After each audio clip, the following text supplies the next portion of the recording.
Sexo e Destino, primeira parte, capítulo 11. Colaborando nós na assistência a Dona Beatriz, que enlanguecia sempre, tornamos a ver Marita no encerramento da tarefa diária. Chegara novembro com chuvas torrenciais. Naquele dia, depois de algumas horas marcadas de canícula intensa, nuvens gigantescas ocultaram os picos, abreviando o crepúsculo que se adensava, abastecido de água e névoa. Copacabana molhada, nas horas de movimentação culminante, acentuara a algazarra. Todo o povo que transitava nas ruas parecia disputar a melhor num concurso de pressa. Maratona improvisada. Veículos despejavam filas enormes de pessoas, evidentemente sequiosas de tranquilidade doméstica, que vinham do norte e do centro. Carros fonfonavam no espelho irrigado do asfalto, pedindo vez. Transeuntes encapuzados acotovelavam-se, esperando as conduções que vinham do extremo sul. A filha adotiva de Cláudio alcançou o vasto edifício, arrostando o aguaceiro.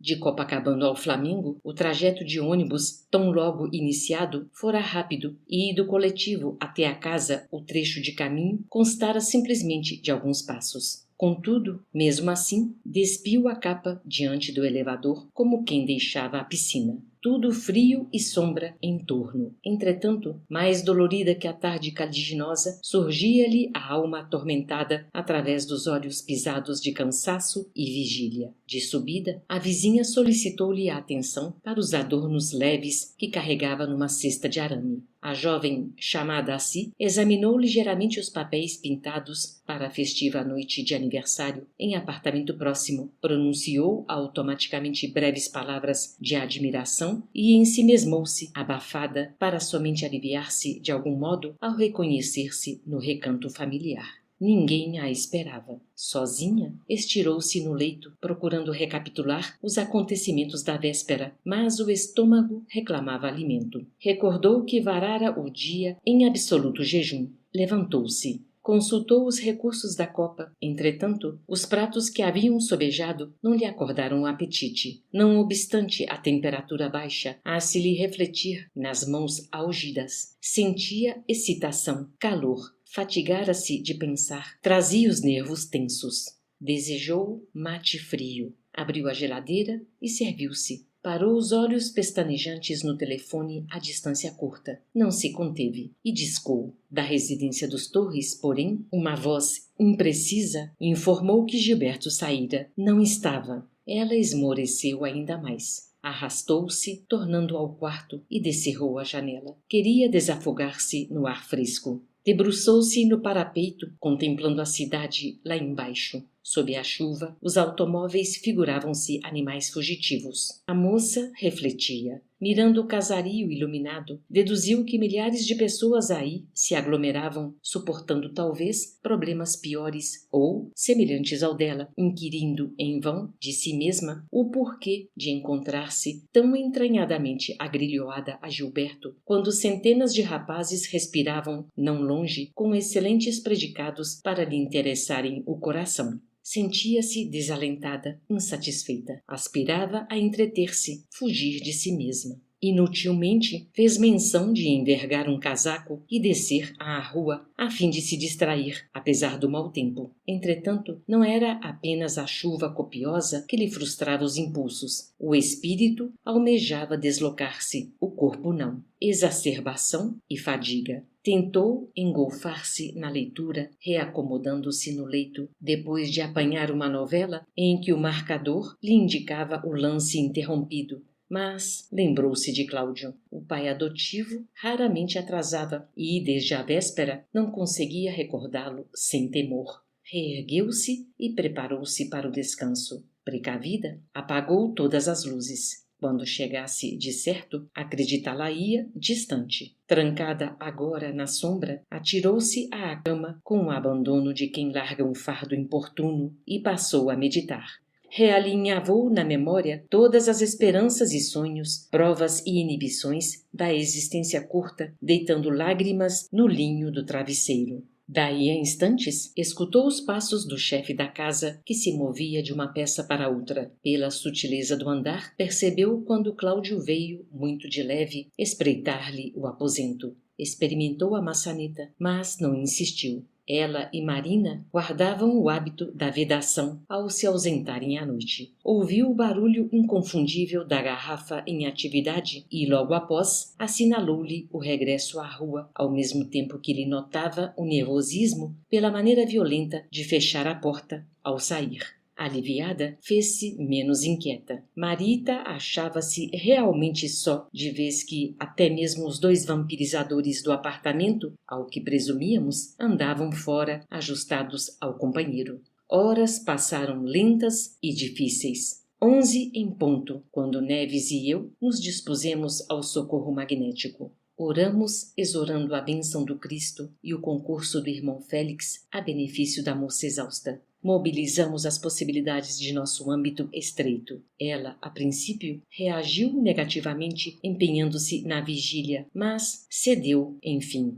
Operamos cautelosos, reduzindo-lhe a capacidade de movimentação, obrigados que nos vimos a prever-lhe o intento de reunir-se a Gilberto, qual sucedera na véspera. Efetivamente desligada do corpo, expressou completo alheamento sem manifestar o mínimo interesse pelo ambiente. Absorvida na paixão que lhe empalmava todas as forças, monologava, ideando alto. Gilberto! Onde está Gilberto? Tentou equilibrar-se, entretanto, rodopiou vacilante. Alguém me ampare! Mendigou aflita. Preciso encontrá-lo!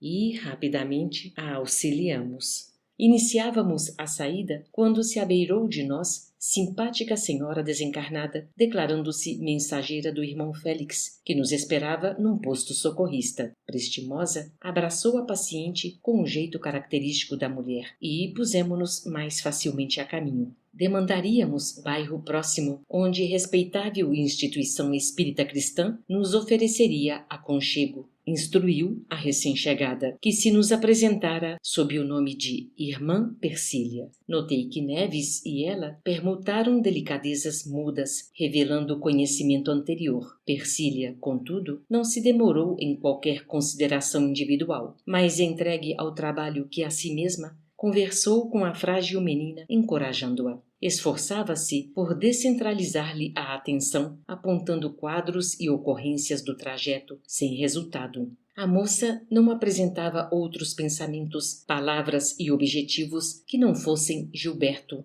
Fascinação enredando todos os reflexos. A cada apontamento afetuoso, revidava perguntando em que lugar e a que instante seria finalmente conduzida à presença dele, ao que a benfeitora respondia com admirável senso materno, sem a menor expressão de chiste ou desagrado, qual se palestrasse com uma filha doente, procurando reajustá-la dentro de amorosa solicitude, comportamento esse com que nos impelia à imitação. Nem Neves e nem eu nos sentíamos, dessa forma, inclinados a considerar, de maneira negativa, nenhuma daquelas frases francas de menina e moça que lhe denotavam os estímulos sexuais, limpos e inocentes, convertendo-a naquela hora em criança extrovertida. Alcançando o recinto de atividades espirituais que se nos erguia por meta, fomos acolhidos pelo irmão Félix em pessoa, acompanhado de mais 2 amigos. O instrutor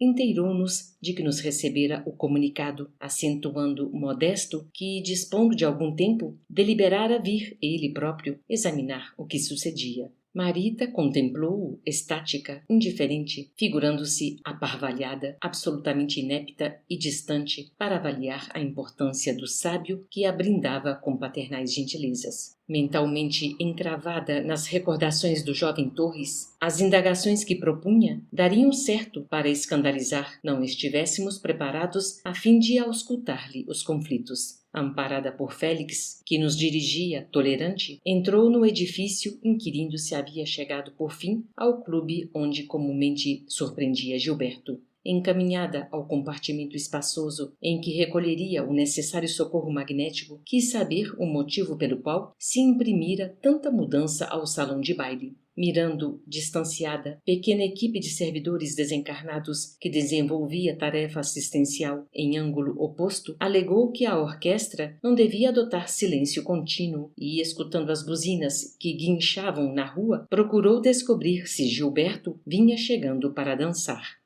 de raciocínio obliterado, Paul se achava, lobrigava por fora as criações mentais que arquitetava por dentro sem ligeira noção da realidade exterior. Félix, no entanto, ouvia-lhe todas as manifestações inconsideradas com a ternura de um pai, grave sem aspereza, compreensivo sem atitudes açucaradas que lhe comprometessem a autoridade de educador. Replicava sempre entre a bondade e a circunspeção devidas a um enfermo, abstendo-se de melindrar-lhe os sentimentos ou de encorajar-lhe as ilusões. Instalando-a em ampla cadeira, fê-la descansar na hipnose tranquila. Calou-se Marita, ilhada nas memorizações em que se comprazia, ao passo que o instrutor lhe ministrava passes balsâmicos. A operação magnética foi longa, minuciosa. Em seguida, Félix rogou-lhe falar, expondo o que mais anelasse de nós, ao que a moça gaguejeou, acanhada, suplicando a presença de Gilberto e asseverando que alimentava dúvidas sobre se aquele era realmente o grêmio em que se entrevistavam. Pediu socorro, proteção, inclinou-se para Persília, no impulso da criança quando tem fome do colo materno, e chorou de manso como a implorar que não a detivéssemos. O irmão Félix, compassivo, informou-nos, sem que a paciente lhe penetrasse o fundo das elucidações, que, infelizmente, a intervenção efetuada em favor dela não poderia ultrapassar a superfície, prevalecendo tão só para a sustentação do repouso físico, que a paixão juvenil se convertera em psicose grave, que a pobre menina se deixara arrastar pelo desvario afetivo, a ponto de cair no pior tipo de possessão, aquele no qual a vítima adere gostosamente ao desequilíbrio em que se consome, e acentuou que lhe consultara o organismo no sentido de se lhe atalhar a alienação mental começante, com o socorro de alguma enfermidade séria que, ao arrojá-la no leito, lhe modificaria a mente, predispondo-a a diferentes impressões. Entretanto, o corpo da jovem não se mostrava habilitado a receber esse gênero de amparo, pois Marita, sumamente desorientada e enfraquecida, desencarnaria no desajuste orgânico mais pronunciado que viesse a sofrer em caráter providencial. Não surgia outra alternativa senão a de esperar pela resistência moral dela própria.